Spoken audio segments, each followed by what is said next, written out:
विद्यार्थी मित्रों, good morning. आज हम हिंदी का छठा प्रकरण मेरी बीमारी श्यामा ने ली गद्य के बारे में पढ़ेंगे। अगले लेक्चर में हमने देखा कि लेखक बीमारी को दुलराने वाले में न था, क्योंकि उनकी आर्थिक स्थिति बहुत कमज़ोर थी। सामान्यतः लेखक को जुकाम, बुखार, खांसी, सिर दर्द आदि छोटी मोटी बीमारियां होती थी, लेकिन लेखक बीमार होना अपराध मानते थे और अपराधी को दंड देना ही चाहिए, और दंड के रूप में लेखक बीमारी में भी अपने सब काम करते रहते थे। जब लेखक बीमार हुए, उसकी यह बीमारी मामूली न थी, वह बहुत लंबे समय तक चली। तो लेखक को लगा कि शायद उसे क्षय हो गया है। जब उसकी पत्नी श्यामा ने उसे डॉक्टर बीके मुखर्जी से उनकी बीमारी की परीक्षा करवाने के लिए कहा, तो लेखक ने टालमटोल की, लेकिन श्यामा के सामने उसे झुकना ही पड़ा, क्योंकि श्यामा ने कहा कि जब तक आप अपनी बीमारी की परीक्षा बीके मुखर्जी से नहीं करवाओगे, तब तक वे खाना नहीं खाएगी। डॉक्टर बीके मुखर्जी ने बताया कि उसे क्षय हो गया है। उन्होंने दवाइयाँ लिख दी और चिंता मुक्त होकर आराम करने के लिए कहा। तो लेखक चिंता मुक्त होने के बजाय अधिक चिंतित हो गए।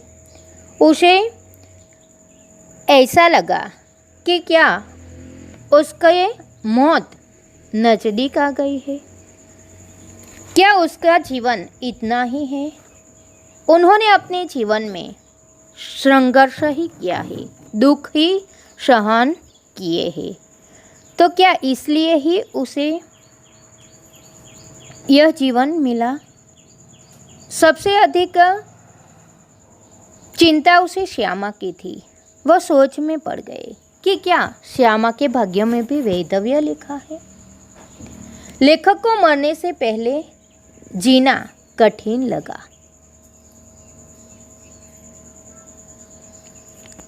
वह चिंतित हो गए।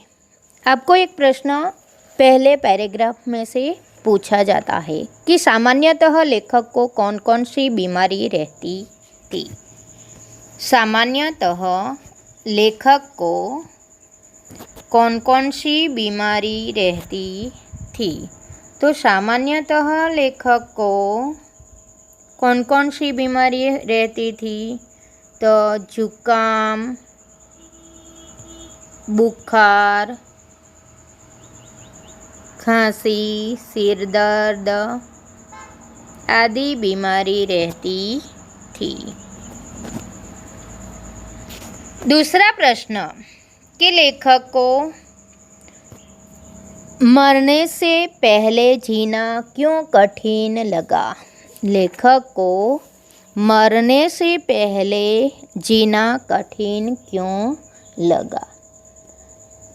तो श्यामा के कहने पर लेखक ने डॉक्टर बीके मुखर्जी से अपनी बीमारी की परीक्षा करवाई। डॉक्टर बीके मुखर्जी को लगा कि लेखक को क्षय हो गया है। उन्होंने औषधियाँ लिख दी और बच्चन जी को चिंता मुक्त होकर आराम करने के लिए कहा। बीके मुखर्जी के आराम करने की सलाह से लेखक अधिक चिंतित हो गए। वे सोच में पड़ गए कि अगर वे आराम करें तो घर का खर्चा कहाँ से आएगा? महंगी महंगी दवाइयाँ कहाँ से आएगी?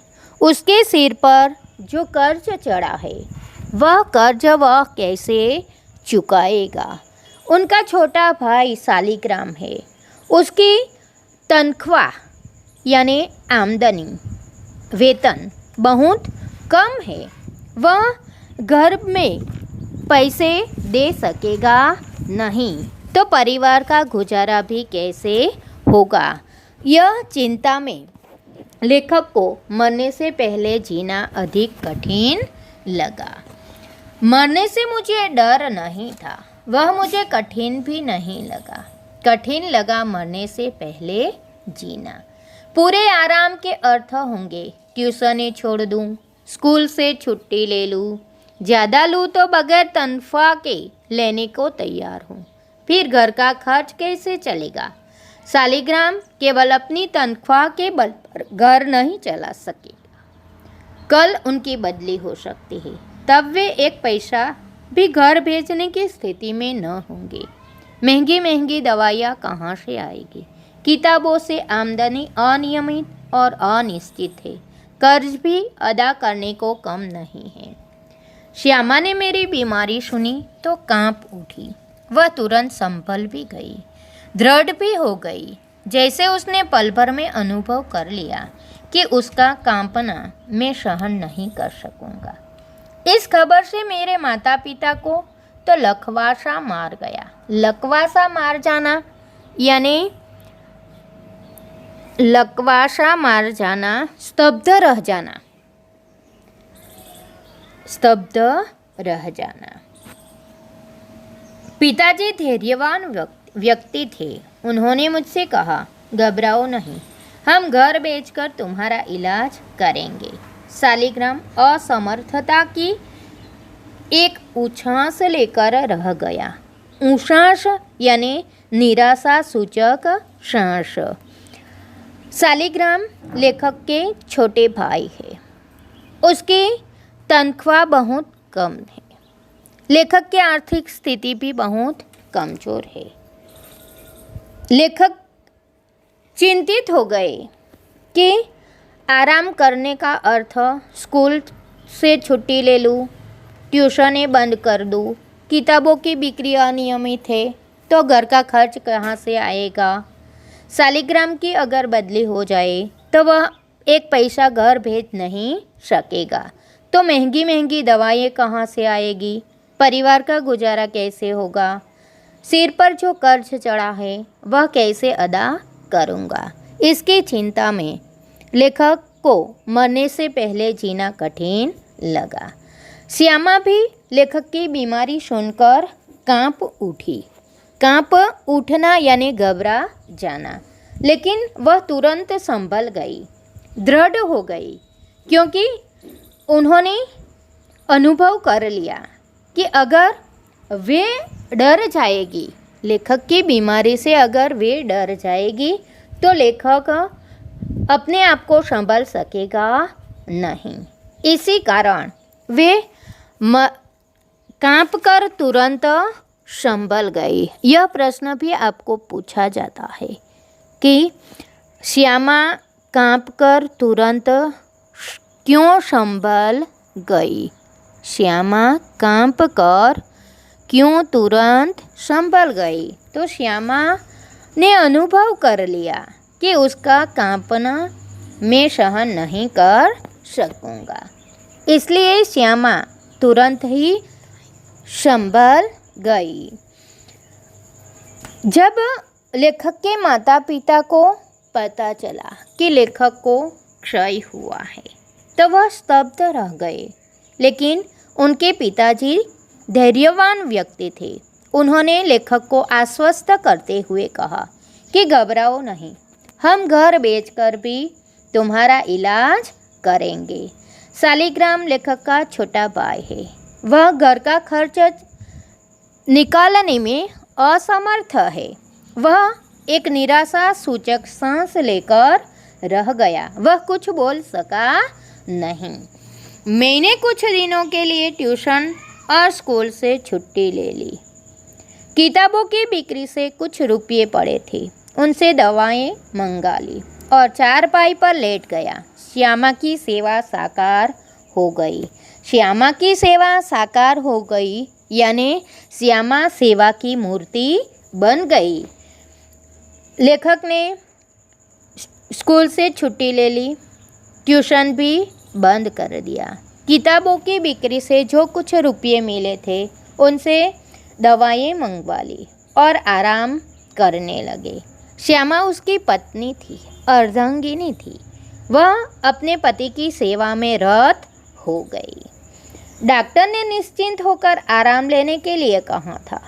जब बहुत कुछ करने को रहता था, चिंता के लिए समय ही कहाँ था। अब तो चिंता ही चिंता करने को थी। विशेष चिंता भी मुझे सिर पर चढ़े कर्ज की। मेरा इलाज हो या न हो, पर कर्ज की किस्तें तो जानी ही चाहिए। उनकी नियमित अदायगी के साथ मेरी साख जुड़ी थी। अदायगी शब्द, अदायगी यानी पैसे चुकाना, अदायगी करना, पैसे चुकाना। અને શાખ શબ્દ, શાખ यानी प्रतिष्ठा, इज्जत। उसका जाना मेरे मरने से पहले ही मेरी मौत होगी। हरिवंश राय बच्चन नियमित अदायगी करते थे। अगर वे स्कूल से छुट्टी ले ले, ट्यूशनें बंद कर दे, तो महंगी महंगी दवाइयाँ के लिए पैसे कहाँ से आएगा। आराम, जब वे कार्यरत थे, स्कूल में पढ़ाते थे, ट्यूशन कराते थे, तो चिंता के लिए उसके पास कोई समय ही नहीं था। लेकिन जब वह बीमार हो गए, आराम करने के लिए स्कूल से छुट्टी ले ली, ट्यूशनें छोड़ दी, तो उसके पास चिंता के लिए समय ही समय था। अब तो वे चिंता ही चिंता कर रहे थे। विशेष चिंता उसे थी अपने सिर पर चढ़े कर्ज की, क्योंकि वे अपना कर्ज नियमित रूप से अदा करते थे। वे सोच में पड़ गए कि अगर नियमित अदायगी न होगी तो मेरी प्रतिष्ठा को, मेरी इज्जत को हानि होगी।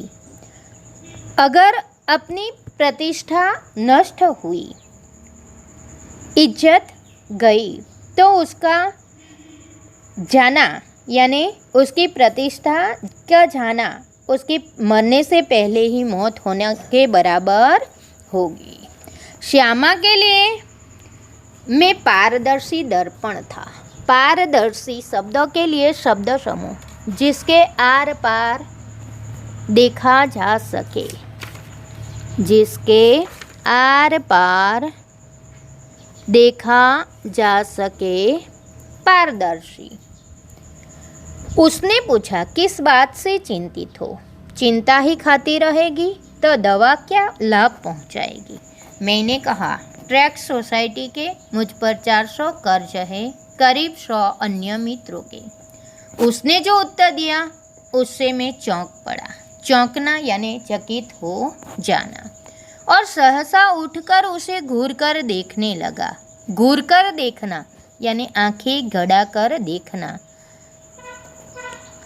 जैसे श्यामा को एक बार फिर से पहचानने की जरूरत हो। उसने कहा था, कर्ज तो मैं तुम्हारे मरने के बाद भी उतार दूंगी, तुम इसकी चिंता छोड़ो। मैं सोचने लगा, श्यामा ने वज्र ही अपनी छाती पर रखकर यह वाक्य कहा होगा, मुझे चिंता मुक्त रखने के लिए। छाती पर वज्र रखकर कहना यानी साहस और शक्ति का परिचय देना। छाती पर वज्र रखकर कहना अथवा तो छाती पर वज्र रखना यानी साहस और शक्ति का परिचय देना। मरने के लिए जो मैंने अपने आप को छोड़ दिया था वह मुझे एकदम गलत लगा। मुझे अपने लिए नहीं तो श्यामा के लिए जीने का संघर्ष करना चाहिए। श्यामा के लिए मैंने जीवन में कुछ नहीं किया, अभी करने के योग्य नहीं रहा। अब यदि मैं उसे ऐसी स्थिति में छोड़ जाऊं कि वह मेरे मरने पर मेरा कर्ज उतारने की चिंता करे तो मुझसा जघन्य अपराधी कौन होगा। जघन्य यानी बहुत बुरा। नहीं, मैं श्यामा के लिए चिंताएं नहीं छोड़ जाऊंगा, जीने का रास्ता खोजूंगा, जीकर अपनी चिंताएं समाप्त करूंगा। एक रात जैसे मेरे कानों में किसी ने कहा, एक रास्ता अब भी है। 15 दिन के ही इलाज में अपना बटुआ खाली हो गया था। बटुआ खाली हो जाना मुहावरे का अर्थ पूछा जाता है। बटुआ खाली हो जाना यानी सब पैसा खर्च हो जाना। मैं कदापि नहीं चाहता था कि पिताजी घर को हाथ लगाए, अपनी वृद्धावस्था में शांति से बैठने को, चाहे उनको भूखे नंगे ही बैठना पड़े। उन्होंने एक शरण स्थल बनाया था। शरण स्थल शब्द के लिए शब्द समूह, शरण स्थल यानी आश्रय स्थान। अंतिम दिनों में शांति के लिए बनाया हुआ घर। अपने अंतिम दिनों में शांति के लिए बनाया हुआ स्थल अथवा तो घर। मैं उससे उन्हें वंचित करने का कारण नहीं बनना चाहता था, पर यह भी नियति का एक व्यंग्य है कि मेरे माता पिता दोनों में से किसी को अपनी छत के नीचे अपनी अंतिम श्वासें छोड़ने का योग नहीं बना था। ना जाने राम कहाँ लागे माटी, पर उस समय मैं कैसे जानता। ना जाने राम कहाँ लागे माटी, यह कहावत है। यह कहावत का अर्थ है, यह कहावत का अर्थ है कि न जाने किस स्थान पर उनकी मृत्यु होगी। बच्चन जी के पिता ने बच्चन जी के इलाज के लिए घर बेचना के लिए भी तैयार थे, लेकिन लेखक नहीं चाहते थे कि वृद्धावस्था में शांति से रहने के लिए पिताजी ने जो घर बनाया वह बेचने का कारण वह बने। लेकिन उनके माता पिता दोनों की मृत्यु उस घर में न होकर कहीं और जगह पर हुई।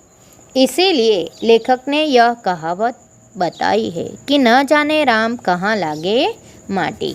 ईश्वर की इच्छा कि उसकी मृत्यु उनके अपने घर में नहीं हुई, बल्कि किसी अन्य जगह पर हुई।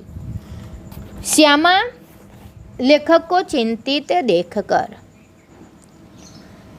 लेखक को पूछती है कि आप किस बात से चिंतित हो। अगर चिंता ही करते रहोगे तो दवाइयाँ कोई लाभ करेगी नहीं। तभी लेखक ने बताया कि ट्रैक सोसाइटी के मुझ पर 400 और अन्य मित्रों की 100 कुल मिलाकर 500 रुपये का कर्ज है। तो श्यामा ने उत्तर दिया कि कर्ज तो मैं तुम्हारे मरने के बाद भी उतार दूंगी, तुम उसकी चिंता छोड़ो। तो उसके यह उत्तर से लेखक चकित रह गए। बस उसे घूरकर देखने लगे। लेखक सोच में पड़ गए कि क्या एक पत्नी अपने पति के मरने के बारे में सोच सकती है, लेकिन यह सोचना अपनी छाती पर वज्र रखने के बराबर है। श्यामा ने अपनी शक्ति और साहस का परिचय देते हुए उन्हें यह कहा, क्योंकि वह लेखक को चिंता मुक्त रखना चाहती है।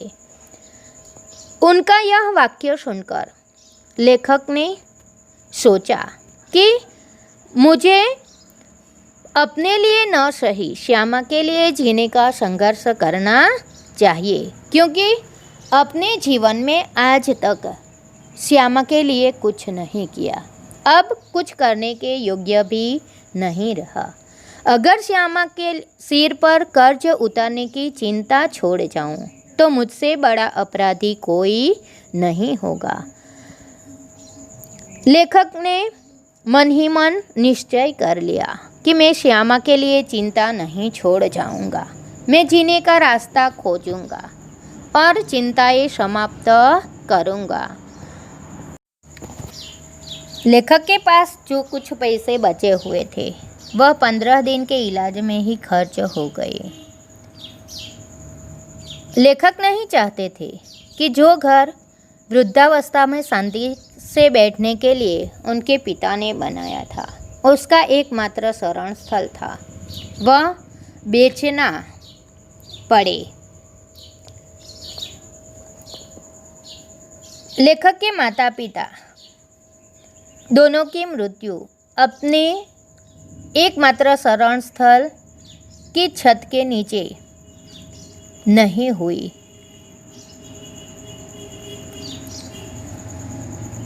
विद्यार्थी मित्रों, यहाँ पर हमारा यह लेक्चर पूर्ण होता है। नीचे दिए गए शब्द के अर्थ, शब्द समूह, मुहावरे के अर्थ आपको नोटबुक में लिखना होगा। घर पर रहिए, सुरक्षित रहिए। जय हिंद, जय भारत।